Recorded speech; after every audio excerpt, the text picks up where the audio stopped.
So-called honor killings are an archaic form of vigilante justice.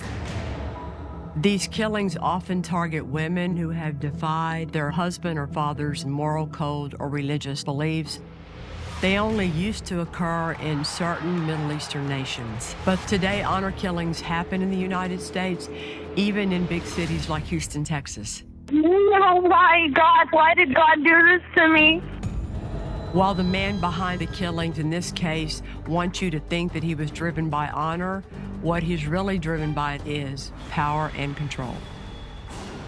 I've never worked on an honor killing case before, but when friends of mine were appointed special prosecutors in this case, I knew a lot of pressure was on them to prove to a jury that it was really not about religion at all. I'm a very, very dangerous man. God knows it's from the World War II. If his rules are not followed, you will die. It's as simple as that.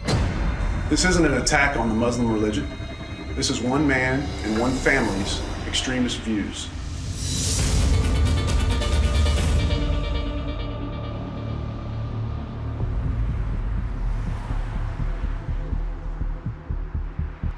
Around midnight, my phone rings. It's the desk officer informing me we got a case. It's in the Sugar Hill Galleria area of Houston. When I pull into the driveway, I'm met by the patrol officer that was the primary unit on the call. He found this car running with the tires spinning on the pavement, and at that time he saw the victim laying across the front seat, slumped over the console. It's a woman who's deceased. She was shot in the head. We called the medical examiner's office. They took possession of the victim. We were able to then collect evidence in and out inside the car. There was part of a bullet fragment recovered on the ground. There's a cell phone in the car and a purse in the front passenger seat. In her purse, we found her wallet with her driver's license. It revealed her name was Gallery Bagherzadeh. She was approximately 30 years of age, and she lived in the community right there in the townhomes.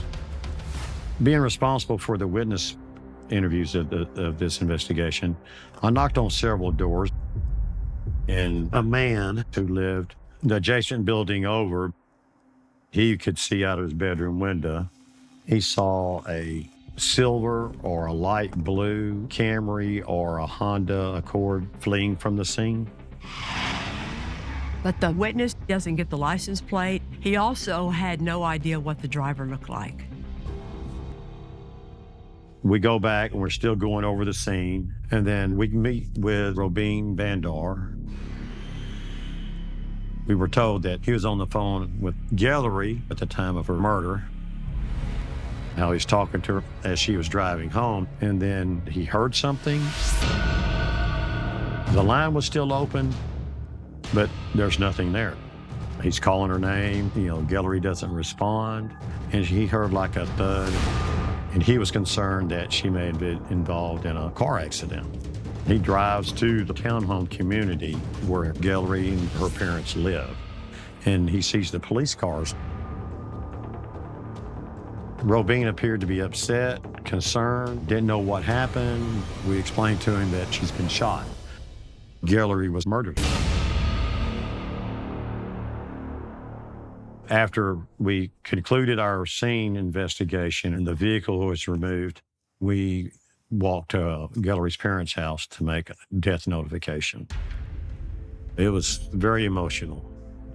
Her mom just broke down, tears running down her face. Heartbreaking, for somebody to have to go through that. When Robin Bandar shows up at the crime scene, he had been on the phone with her, so they have to take a good hard look at him to see if they have a motive, if they're upset, if he plays any part in all this. Robin, he tells us that several years ago, he and Gallery had dated shortly, and now they were just good friends. He says she was driving home, probably a 45-minute drive, and they were on the phone the entire time. Gallery told him that she had been at Corey's, her boyfriend's house, and so we needed to talk to Corey because he was one of the last persons that saw Gallery alive.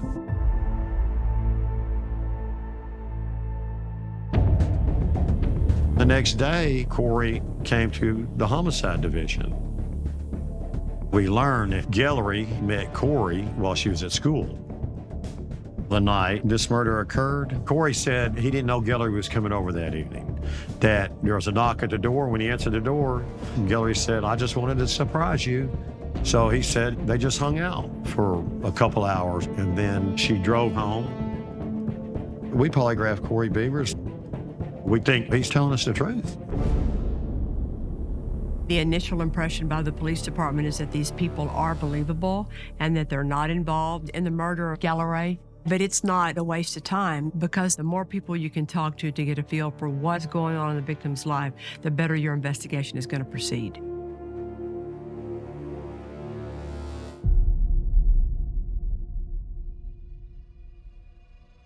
I remember it was early in the morning and I got a call. I was in shock. Who would have done something like this to her? You can't find anyone more likable than her. Guillory was always the life of every party. Guillory was born in Paris and grew up in Tehran, Iran.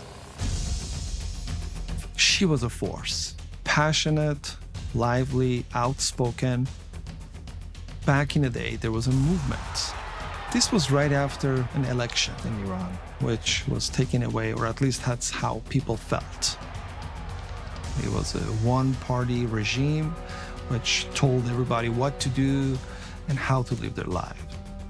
So there were mass protests in Iran, and we just showed our support. In Houston, we worked together, planning events, hosting events, talked to the media. Our goal was to be the sound of the Iranian people, so people in the United States would be aware of what is happening. He was the one who would be there first and leave the last. Guillory was the forefront of every event.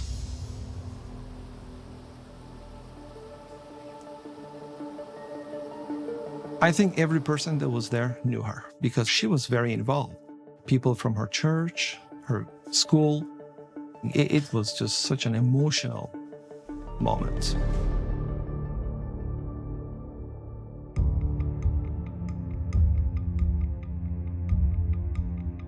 After 5 more months of investigation, HPD is still searching for Guillory's killer. And then on November the 12th, 2012, a shocking 911 call is made. 911. Hello. Oh, ma'am, my husband's been shot. Did he shoot himself or did somebody else shoot him? No, ma'am, somebody shot him. He's terrified. I hate my life. Why did God do this to me? God wasn't the one that did it. The caller is a frantic young woman named Nesreen Ursan. The victim is 28-year-old Cody Beavers, who's her husband. And to their surprise, law enforcement discovers he also happens to be the twin brother of Guillory's boyfriend, Corey. I met with Nesreen, and I'll never forget what she said to me. She knew this was going to happen. He always threatened that he'd pull a bullet between my eyes and between my boyfriend's eyes. When we popped the vent off, there was these GPS devices. One of them showed the date of Cody Beavers' murder.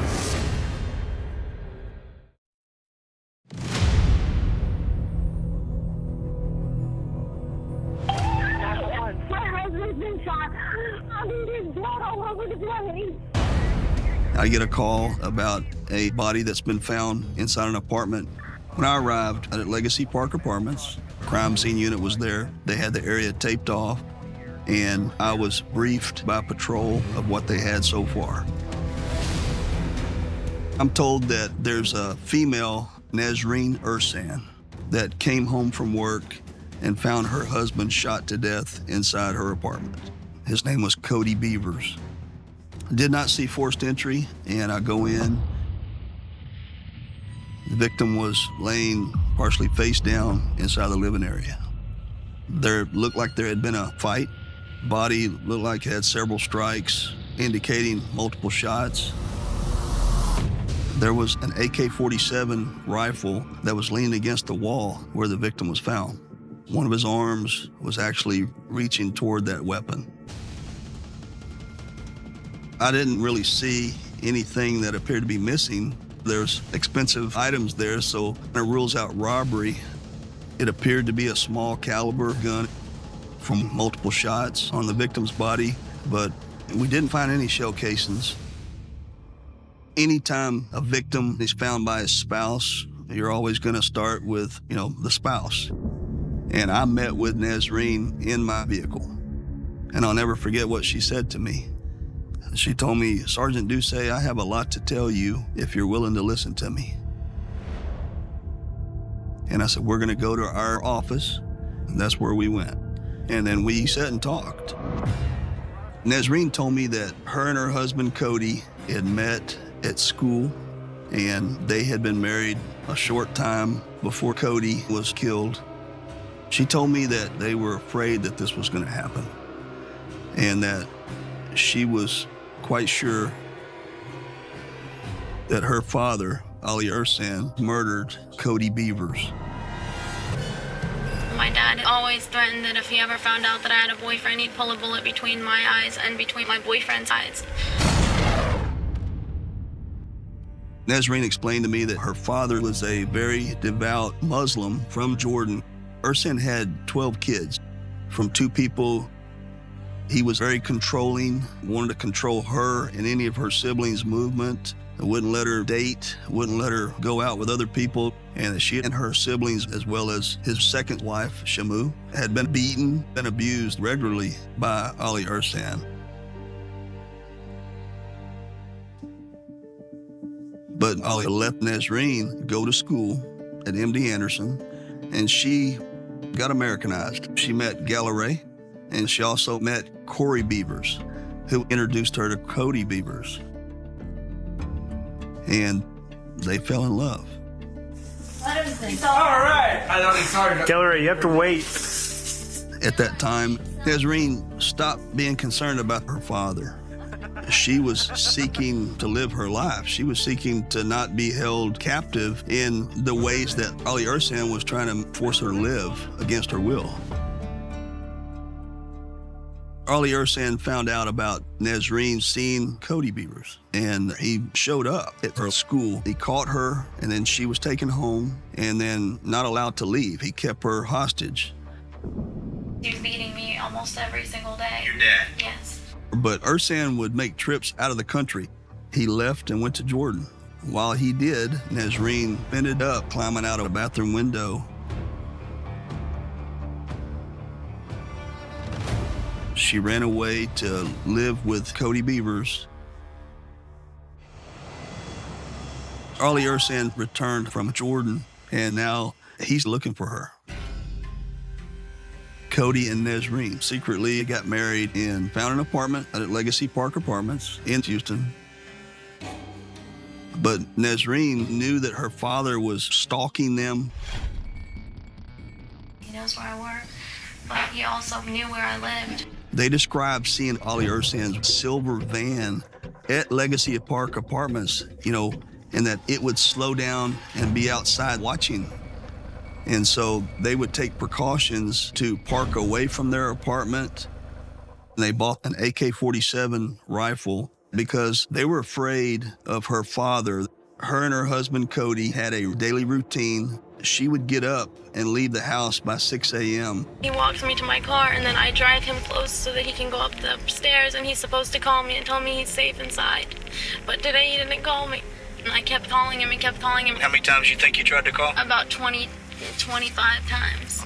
I got home at about 4 or something.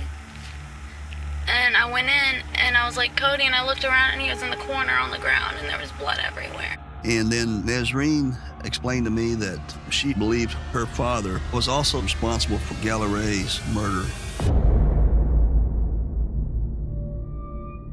Nazreen tells the investigators that after she and Cody got married, her dad contacted Galleray to try and find out where she was, but she would not give them any information. She told him that he needed to leave Nazreen alone because she was doing the right thing. And this made him furious. And he said, I will get you. 3 nights later is when she was murdered. It is a unique thing for a person to be telling you that She knows that her father is responsible for not only the death of her husband, but also her best friend, because they dishonored him in his mind. I learned that Detective Richard Bolton was the lead investigator in Gallery's murder. Sergeant Doucet tells me, I got a guy that's been murdered. His name is Cody Beavers. His twin brother is Corey Beavers. So then, click. We know Corey Beavers. That's when we all come together, the FBI, the Houston Police Department, the Harris County Sheriff's Department, and because the Ursons live in Montgomery County, the Montgomery County Sheriff's Department, 12 people working this whole case. When the information came out in the press that Cody and Gallery's murders might be connected, the Sheriff's Department and the Police Department just feel that sense of urgency because everybody wants to figure out what is the connection. It's somebody that knows them, who wants them both dead, so who is it? We reach out to Ali Urson, and he agrees to meet with us. People believe that because of the relationship you have with Nazreen and not approving of her dating this guy that she's married to now, that you would cause harm to Nazreen. I never give him that impression. We asked him if he knew Cody Beavers, and he denied that he'd ever met him. Have you ever threatened her or her husband? I have not talked to them at all. Okay. He said, no, we don't know nothing about it. You know, we asked him where they were at the time. Well, we were probably at home. We don't know. Regarding the woman that was killed, Galari, did you know her? No. You never heard of Galari? No. As a friend of your daughter? I don't know who's their friends. I don't know who they talk to. I don't know anything about them. Ali Ursan tried to come across as the caring father, just concerned about his daughter, but I've interviewed a lot of people, and his interview was deceptive. Did you have anything to do with the death of Gallery? I don't even know the woman. If I saw her, I wouldn't know her. When I say the deception was there, he was showing signs. He had to step out several times to go smoke. He would repeat our questions to us. I have nothing to do with that girl. I don't know her. I never saw her. But ultimately, we didn't have the evidence we need to file murder charges on him. You know, I wish I can do anything to help you guys. My next step is I wanted a search warrant. I wanted to learn about him. I wanted to get into Ali Ursan's world.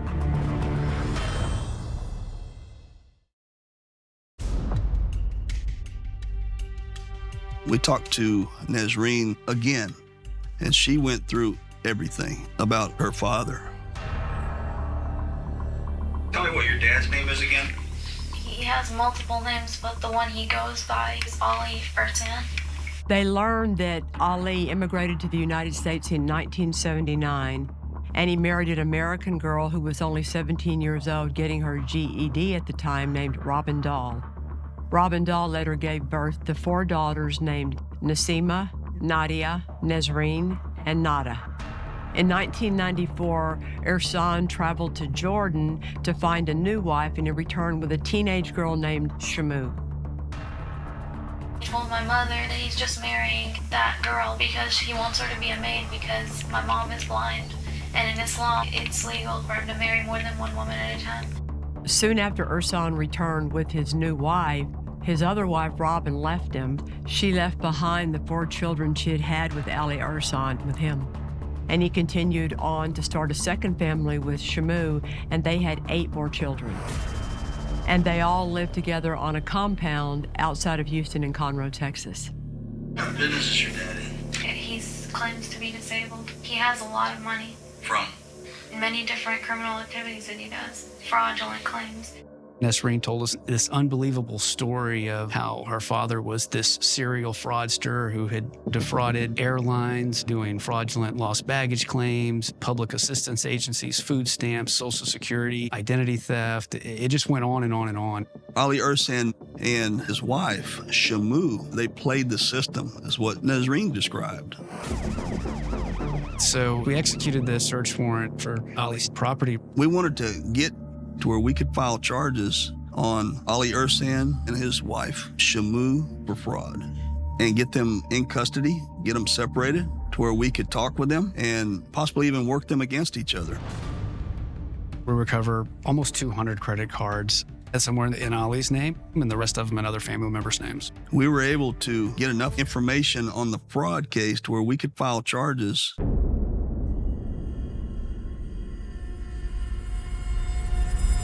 Once we're able to get Ersan in custody for the financial crimes, now we're at a race against time because he's only going to be in custody for a certain amount of time on a financial crime, and we're still trying to find the evidence we need to file capital murder charges on him. We tried to interview Ali Ersan, but he would start, grabbing his chest. Sir, what kind of problems are you having? He's faking a heart attack to keep from being interviewed, and that happened several times. After Ali Ersan refuses to answer any more questions, investigators decide to listen to all of his jail calls. One of the calls that we recovered is him speaking with his son, Nassim. You listen to me, baby. I'm a very, very bad man. I don't know how many lives have to be lost. I'm a very, very dangerous man. God knows it's going to World War II. The investigators begin to wonder if Ali Ersan's son, Nassim, is possibly involved in the murders. Listen to me. We need you. You are the man of the house. There were a few people that knew, and now they can't speak. We thought maybe this is Nassim Ersan getting as close as you possibly can to confessing to murdering people without saying their names or saying I pulled the trigger. We didn't have enough evidence to file capital murder charges on them, but in the evidence from the search warrant, there's an envelope that had been found in the glove box of Ali Ersan's van, and written in handwriting is the license plate of Gallaray's vehicle. This leads the investigators to do a search for any traffic stops in the area on the night of Gallaray's murder. Shut your door for me. And they find a traffic stop where Ali Ersan is speeding in the area on the very night of Gallaray's murder. That wife in the car? Yes. Okay. Here's your backseat passenger. Which one? Well, lo and behold, from the time our 911 call for Gallaray's murder to that stop was like 40-something minutes. The time of Gallaray's murder compared to the time on that traffic stop, that would have added up to the amount of time it would have taken them to get to that point. And they were in the same kind of car that a witness described seeing speeding away from the murder.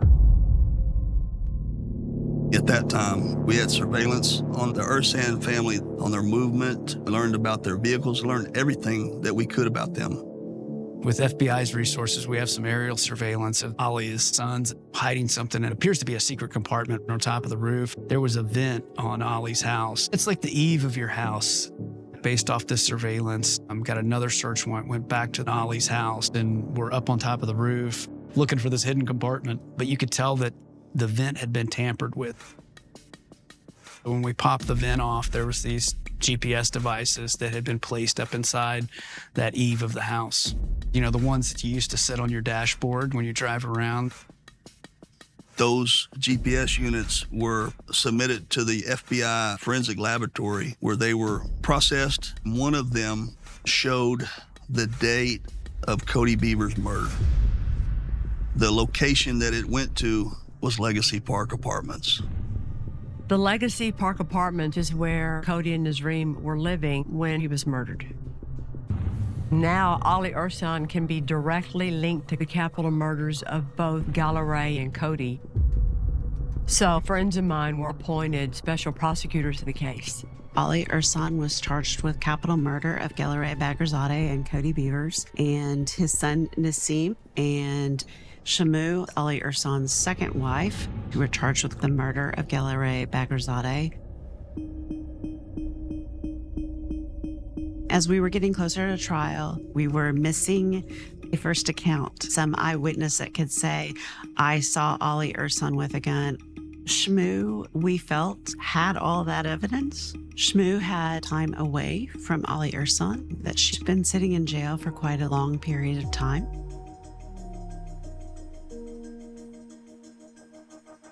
Some part of his control over her had been broken, and she knew she had to tell the story.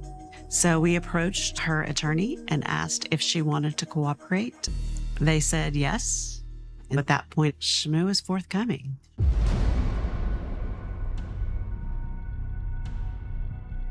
Defense was Alan Tanner and Rudy Duarte. Very talented and very thorough, definitely formidable opponents.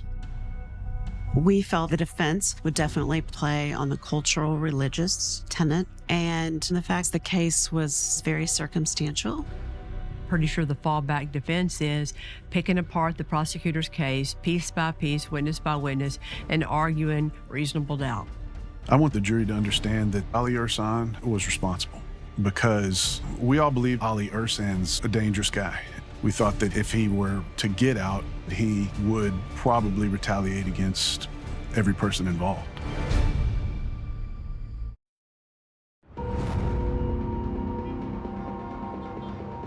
Four years after Ali Ersan is arrested, he goes on trial for the capital murders of Galleray and Cody. The Harris County Courthouse was still closed from damage from Hurricane Harvey, so they tried the case at the federal courthouse. Because the federal courtroom was so small, they only allowed the cameras in for the first day. This isn't an attack on the Muslim religion. This is one man and one family's extremist views that were taken to the extreme. In the past, I handled 2 cases involving religion.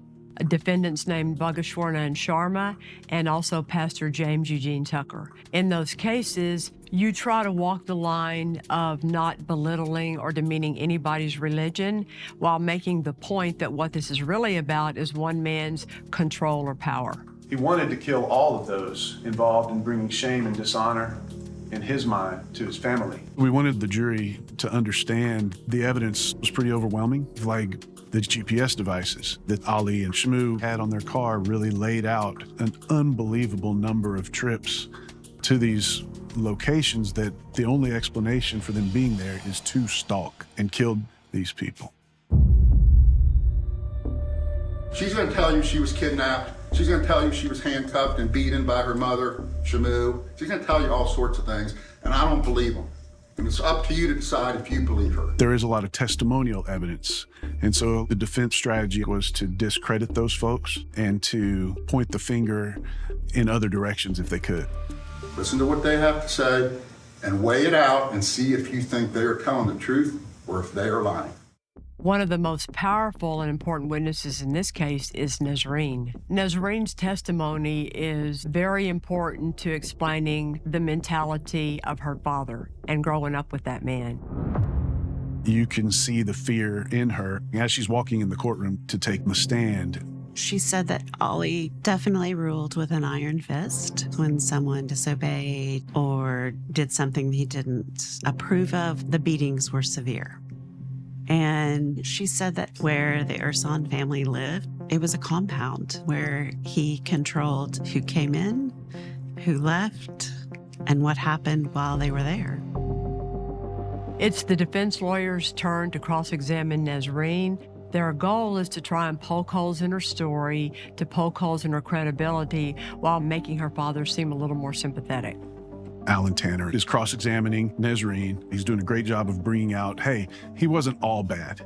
He did some good things. He, for instance, gave y'all pets. You remember this? And she agrees, yes, he gave us a pet. And you remember at one point he bought you a monkey, a pet monkey.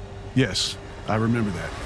And then he killed it. I thought, well, that didn't go the way they planned.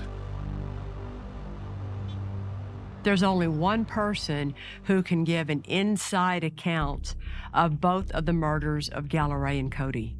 Ali Ersan's second wife, Shmoo. Shmoo was with him each time and knew what was happening, the planning, the plotting, the thought process, the facts of the brutal murders. She did not want to testify in front of him. She was still scared of him, and she was scared actually of her own sons.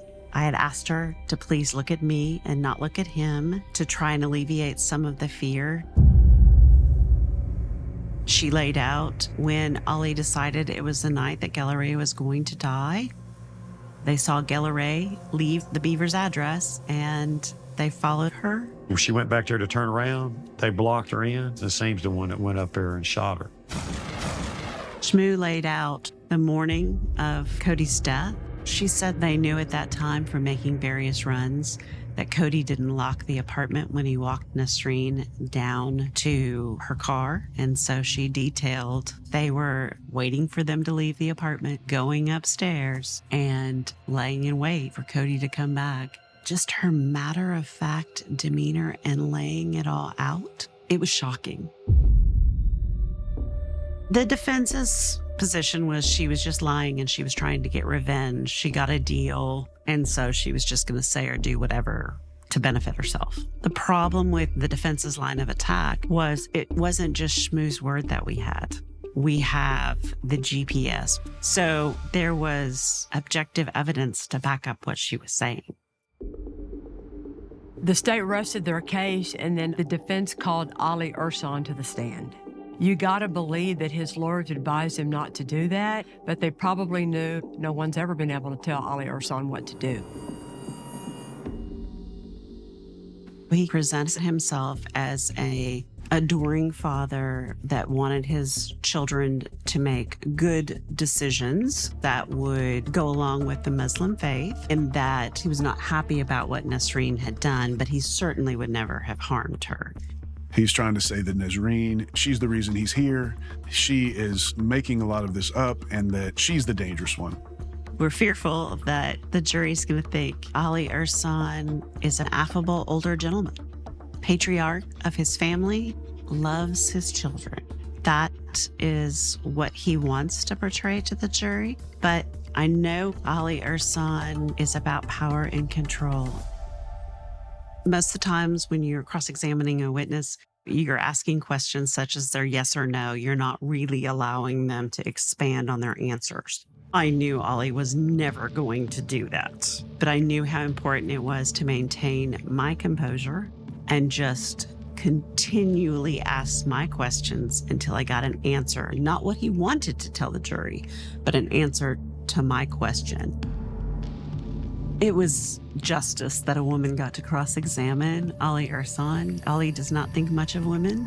He certainly does not think that they should be allowed to question him. He did let his irritation for the way I was conducting my cross-examination be known to the jury.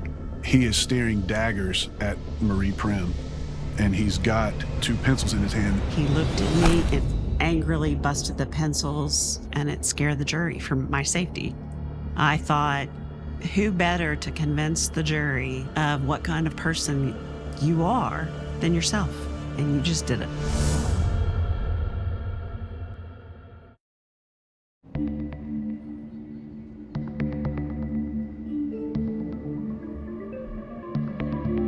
In my closing statement, in the murder of Galere Bagherzadeh and Cody Beavers, I want the jury to know there is not a tenet of the Islam faith that told Ali Ersan to commit these acts of cruelty. The decision should not be a conviction of the Islam faith. It's a judgment on Ali Ersan. The prosecutors had to walk a fine line since religion is so involved with all this, but really when it comes down to it, this was never about religion or God. It was about the power and control and arrogance of one man, and they did a beautiful job explaining that to the jury.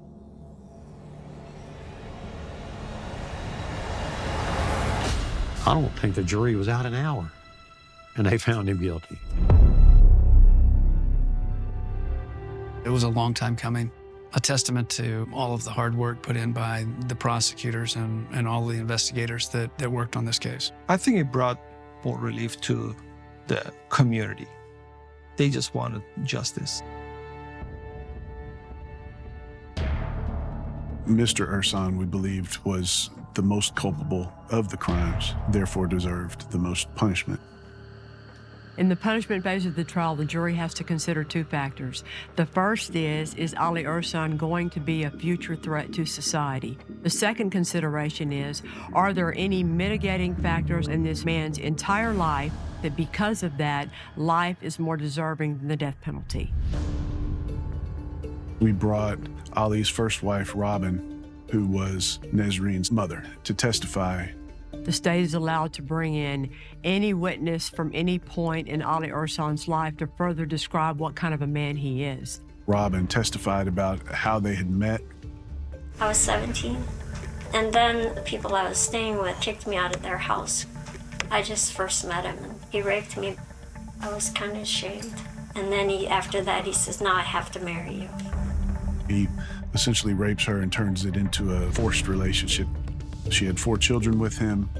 He found that my mom was looking for me, and he took me to a different county. And he didn't let me know that she was looking for me.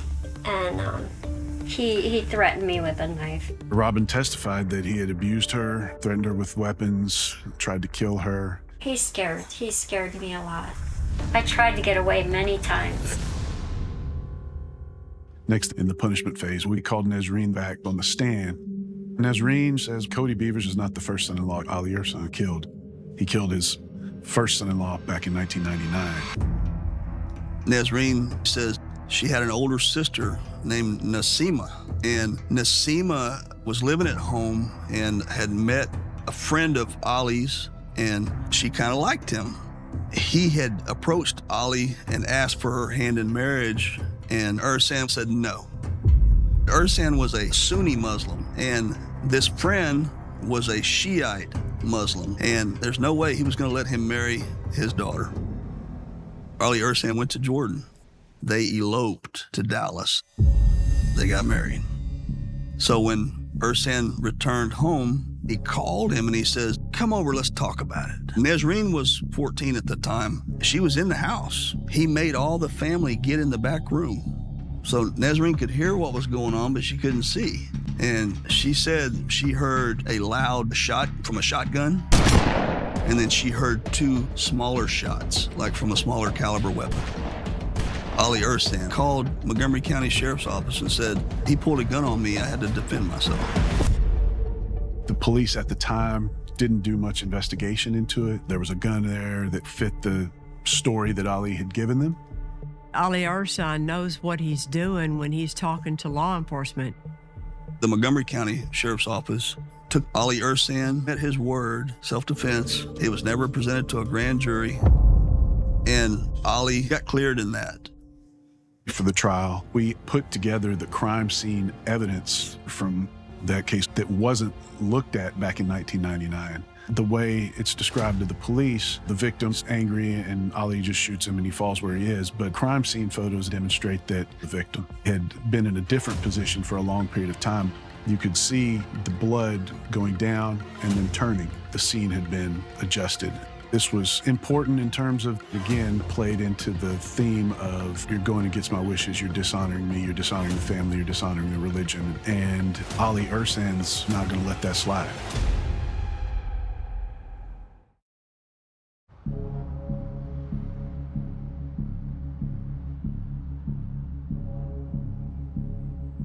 In the punishment phase of the trial, the defense has a hard battle, but they try to humanize Ali Ersan as much as they can. What the defense has to do is try to give the jury something that they can feel is mitigating on behalf of Mr. Ersan. They want the jury to have a reason not to sentence him to death. And they do that by flying in some relatives of his from Jordan and also by putting Ali Ersan's grown sons on the witness stand. A couple of his sons testified about what a great guy he was, but I can see that the jury understands that's not the way that the evidence played out. Clearly, he was abusive. What stood out in my mind was how brainwashed these boys were. That almost made me sad. Ersan's response was calm as the judge read the sentence, death by execution. In the words of Cody Beavers' mother, her son's murder and that of Guillory Begarzadeh were the acts of an evil coward and the verdict a victory. That's a strange feeling to get a verdict where they sentence a person to death. It's a pretty powerful and emotional thing for everybody. Ali's sentence was important in terms of the other defendants having the opportunity to see what was potentially coming. It led to Nassim pleading guilty. He got 40 years, and Shmoo got a deal for her testimony. Prior to the trial, Ali Ersan's wife, Shmoo, pled to a lesser offense of felony kidnapping for that time when they held Nazreen captive at the house. She's expected to be eligible for parole in 2026. To have to walk into the courtroom and testify against that monster while he's glaring at her took some courage. And I think that everybody appreciates that she's a victim in this case also. I was left with a lot of admiration for Nasreen Ersan and for Robin Dahl, his first wife. Those are probably the strongest women that I've ever met in my entire life. To be able to stand up to a man that you know has no problem killing somebody. They refuse to be ruled by his cruelty. And to me, that's amazing. Cody Beavers and Gallery Bagherzadeh never would have imagined that this could happen to them. Human nature says, well, I mean, it doesn't matter who you are friends with or who you fall in love with. It's just, that's the way it is. But there are some people that cuts against their beliefs enough that it's worth killing somebody. These prosecutors did a phenomenal job. They had a lot to deal with politically and religiously, and they handled all that. If anybody deserved the death penalty, Ali Ersan did. Cody Beaver's mother and the family got to stand there and watch him being walked out on his way to death row. And she hugged my neck and she thanked me. And it was like fulfillment, you know, it's like a lot of work, but we got there. It was sad to see a young couple, how happy they were, how happy she was, and how her life was changed. They took her husband, her love. This one? How to survive the end of the world. There are always bad people doing bad things. And then there are people like Hillary. Hillary could have changed the world. She could definitely have an impact. She was full of life.